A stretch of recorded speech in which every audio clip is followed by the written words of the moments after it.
Welcome to the Ingress Insights podcast, hosted by PkmnTrainerJ. Ingress Insights is a podcast about the Niantic game Ingress. Listen each week for the latest news, updates and rumours. Let us know your thoughts by leaving a voice message or emailing us at the links in the show notes.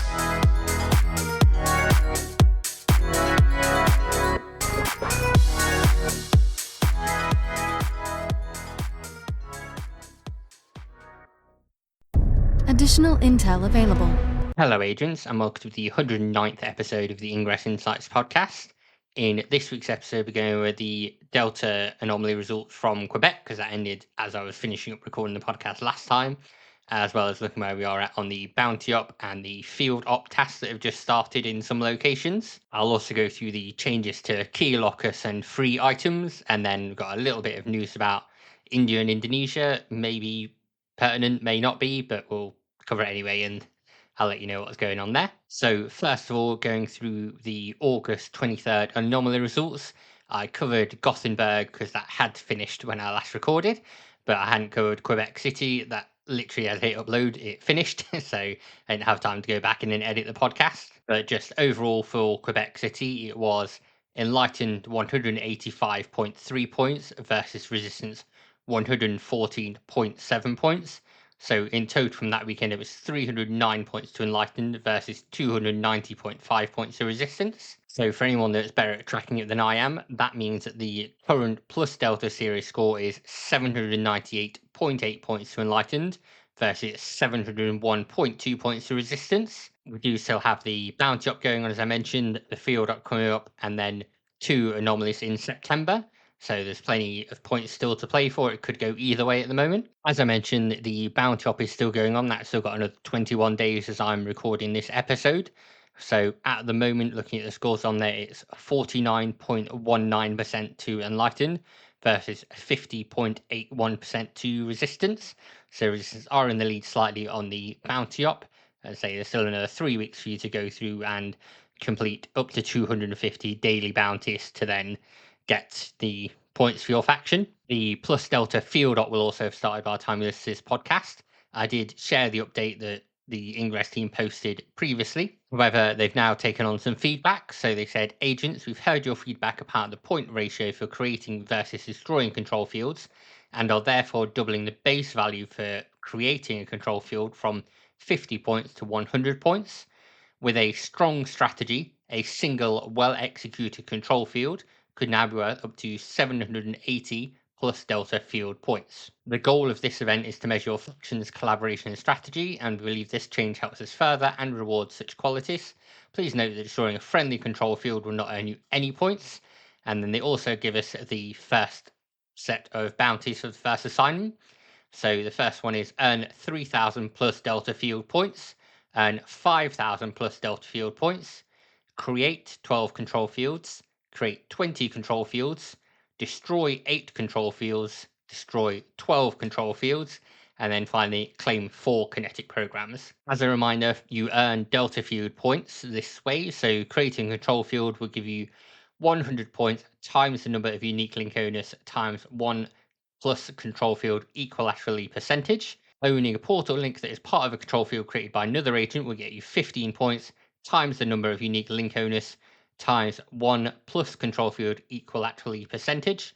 And then finally, nice simple one, like I said last time, destroying control field gets you 250 plus Delta field points. This campaign does run for 2 weeks, so it ends on the 14th of September 2025 at 11:59 p.m. local time. There are also 3 premium campaigns with this, but those don't drop until later on the 30th, I believe 5 p.m. UTC. So I've not seen those yet. I'll cover those next time. All we know is they cost 30,800 CMU. So that's about it for anomaly related news. We don't have the schedule for Q4 yet, but hopefully we'll get that in the coming weeks. So now I'll move into the general Ingress news. Hey, this is Sim, Global Product Marketing Lead for Peridot, and you're listening to Ingress Insights. The first bit of Ingress news I think I should cover is the one that was marked important by Niantic when they posted their news site / blog on the 25th of August. I've got one. And it says, important key locker price changing. Agents, we are updating the price of key lockers. The new price will be effective Wednesday, August 27th at 12 a.m. UTC. So that's already active now as you're listening to this. At which point, a single key lock will cost 20,000 CMU. We are giving you this advance notice, 2 days, to allow you to make any final purchase at the current price. Please note the existing limit on the number of key lockers per agent of 6 will remain unchanged. If you've already purchased 6 key lockers, then there is no change to you. We know how valuable key locks are for managing your inventory, and this is not a decision we made lightly. The change is an important step towards our long-term goal of making Ingress a more sustainable game, ensuring we can continue to develop new features and keep the service running for many years to come. Our focus remains on keeping Ingress fun and rewarding, based on effort and strategy, never on becoming pay to win. We understand that inventory management is a constant challenge for many of you. That's why we're also actively exploring and considering additional inventory expansion features to provide more options for players. We'll share more details on this as soon as we can. In the meantime, we want to remind you of the valuable benefits of a core subscription. For a monthly fee, you get a bonus of 10,000 CMU, a plus 500 inventory increase, exclusive items, and valuable Intel map features. Your support through a core subscription is one of the best ways to help keep Ingress healthy and thriving. Thank you for your understanding and continued support. We look forward to building the future of Ingress with you. I don't think it's wrong to say that many agents were a bit pissed about this change. So, obviously, most of the agents I engage with now already have their key lockers, have had them for a while. But any new agents that come into the game will now have I think someone said it was 440% increase on the price of a key locker. One thing that stood out to me on here was that they're actively exploring and considering additional inventory expansion features. So Pokemon Go obviously used to be owned by the team in Niantic Spatial, all that together, and they can just purchase inventory space using your in-game currency. So essentially CMU, you can buy extra storage space. And then even in Monster Hunter now you can do that, but I got 200 extra inventory space from my 7-day hack essentially in Monster Hunter earlier today. Just didn't cost me anything. It's just played for 7 days, attacked the thing, and then I got 200 inventory space. That was very nice. Any of other games do, like Rise of Berk, I use an example on Blue Sky where you can buy more space for dragons in your hangar. It's a easy way of them monetizing things, so I don't get why the team haven't done it before. Obviously, people will say it's an inventory management game, but Ingress wants to make money, obviously, so it can be inventory management where you pay for more inventory space. That's totally up to people to do that, same as it's up to people to buy XMPs and kinetic capsules, whatever they want to do with their game. I think that's about all I've got to say on key lockers for now, but if you've got any thoughts, please do share them in the comments. Next up, there's been an update to the daily free items, and there's a further update coming. So previously, when you went onto the store, there was a free resonator to claim that could be the highest at level 8, if you're level 8 and above. This was right at the top of the store. It's now moved down to the bottom of the store near the CMU. Obviously, the intent there is to make you scroll through the store and maybe pick up other things. Plenty of other games do this. I think Pikmin Bloom is right down the bottom. I think Jurassic World Alive, I have to scroll pretty far to get the free 6-hour incubator thing that they do. But there's also going to be another update that the team published on the 28th of August saying update to daily free items, introducing a weekly schedule. So, agents, we are strategically updating the daily free item in the in-game store to better support your field operations. Starting next week, I assume on Monday, a different item will be available free each weekday following a set weekly schedule. This new approach will offer a wide variety of resources for your tactical planning instead of a single repeating item. So on Sunday, it's one high level resonator, I assume level 8, if you're level 8 and above. Monday, UTC, it's 2 mid level power cubes, so I assume that's the level 4 power cubes coming back into the rotation. Tuesday is 1 common shield. Wednesday is 2 mid-level resonators. Again, I assume level 4 if you're level 8. Thursday is 1 common heat sinks. You can do your hacks quicker. Friday is 1 high-level XMP burster. Again, I assume level 8 plus. And then finally, Saturday, looking back around, is 1 common multi-hack. This update will not affect existing benefits for core subscribers or agents who have done recursion 5 or more times, in which case you get a weekly hypercube for that, 5 or more times for That and the core subscribers get a monthly kinetic capsule, so those aren't affected. This change is an experiment. We'll be closely analysing data on how these items are used, which is critical for making informed decisions about future in-game rewards. Your interaction with this new system is vital to this process, so make sure you're claiming things from the store if you want to keep getting free stuff.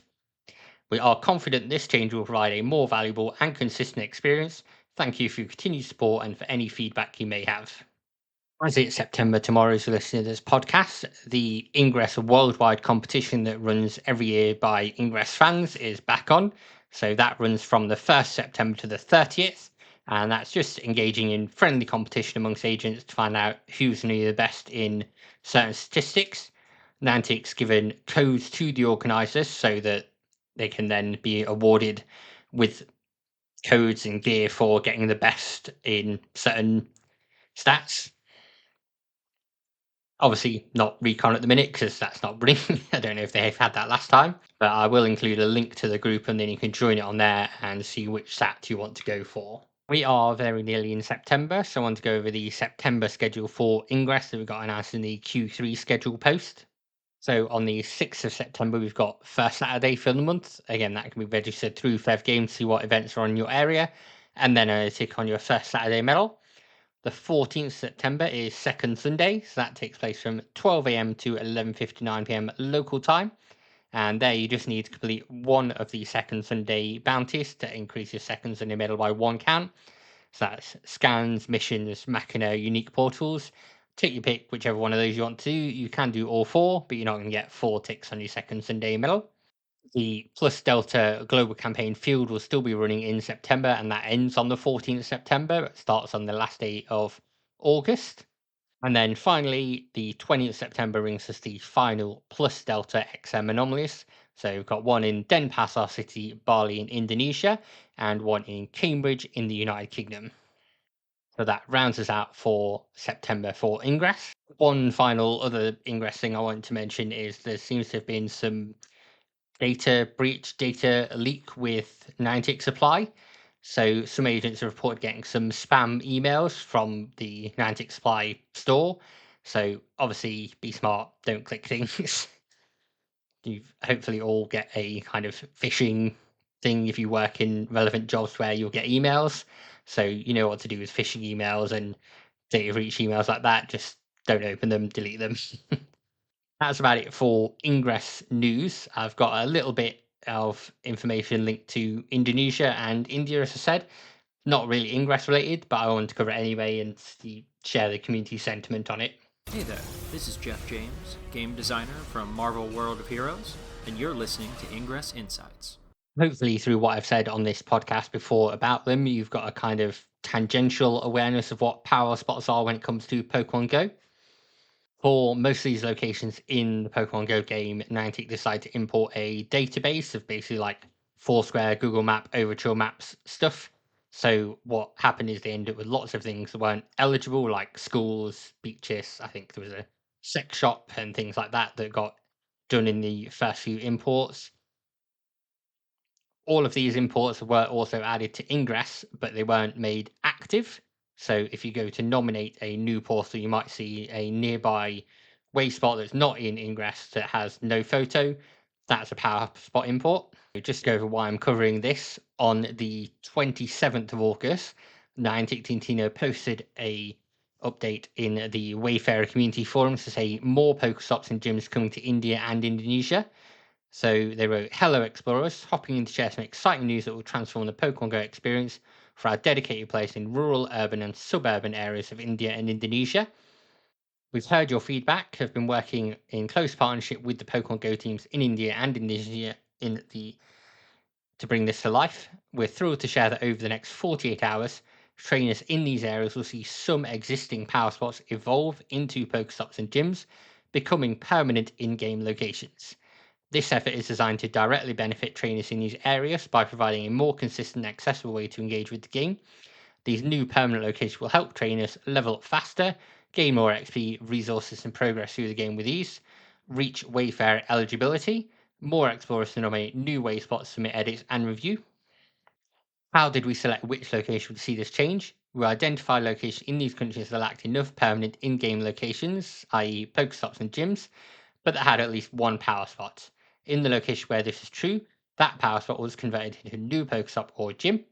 Finally, we want to confirm these updated way slots will be eligible for editing, photo, title, location, etc., reporting, and will appear in the duplicate check section during the nomination and review processes. It's even possible these way slots will appear in Monster Hunter Now and Pikmin Bloom in the future.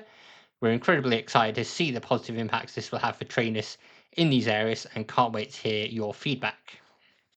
I understand obviously wanting to give players in rural areas a chance to play the game that they enjoy, and eventually the aim to get more money for Pokemon Go, so they spend on items and get involved in the game, daily active users, that kind of thing.